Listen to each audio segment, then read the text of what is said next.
हमारे सुखों की तुलना में पहला सुख निरोगी काया से बात कही है। सुख के तो बहुत प्रकार है, लेकिन सुख में शरीर का सुख सबसे बड़ा सुख है। और सबसे बड़ा सुख आता है तो ये धनतेरस से जोड़ के भी देखते हैं कि धन बाद में आएगा, धन का करोगे क्या, शरीर लायक नहीं तो ये धन धरा रह जाएगा।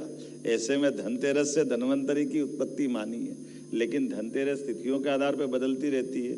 अब जब दुनिया का विश्वास बढ़ रहा हमारी अपने इन सारी चीज़ों पर, तो दुनिया की सरलता के लिए भी आयुर्वेद की जो तिथि तय की ऐसे ही है ना भाई साहब। अब 23 सितंबर, भले हमारी दिवाली आगे पीछे मने, धनतेरस का जा रही वो तो हमारे घर में रहने वाली है, लेकिन आयुर्वेद की भी महत्ता बढ़ाना है। तो इस नाते से मैं आपका अभिनंदन करना चाहता हूं कि यूनानी मसली ये भी अच्छा निर्णय करा कि 23 सितंबर हमारी ये धन्वंतरी जयंती के साथ साथ आयुर्वेद दिवस मना करके आज ही धन्वंतरी जयंती मना ले या धनतेरस मना ले। क्योंकि मैंने पहले ही कहा कि पहला सुख निरोगी काया, और अभी तो हमने अपने सरकार के माध्यम से वैदिक घड़ी की भी स्थापना करी, और वैदिक घड़ी के अंदर भी इसी बात की महत्ता है। वैदिक घड़ी का अगर संक्षेप में कोई अर्थ समझेगा तो मैं इतना ही बताना चाहूँगा कि दिन और रात दोनों के लिए कितना सरल सिद्धांत है। अगर दिन गिनोगे तो आज के सूर्योदय से कल के सूर्योदय तक होना चाहिए, तो दिन तो तभी होगा ना।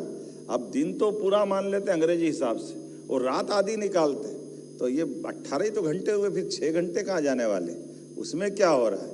नहीं, दूसरा दिन लग गया। कैसे लग गया भाई? दुनिया में कौन सा ऐसा प्राणी है जो रात की 12 बजे बाद उनकी दिनचर्या चालू होती?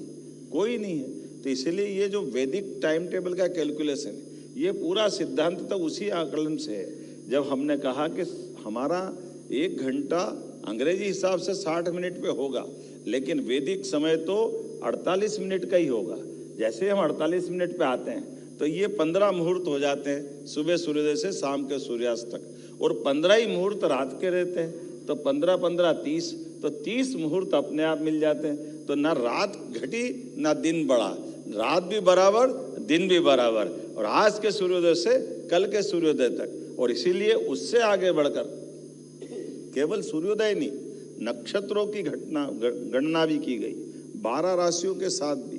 तो ये सारी चीज़ों का असर हमारे प्राचीन ज्ञान विज्ञान से आता है। तो प्राचीन ज्ञान विज्ञान को समझते समझते शरीर विज्ञान को भी समझाना, यही तो आयुर्वेद है। इसके बाहर क्या है?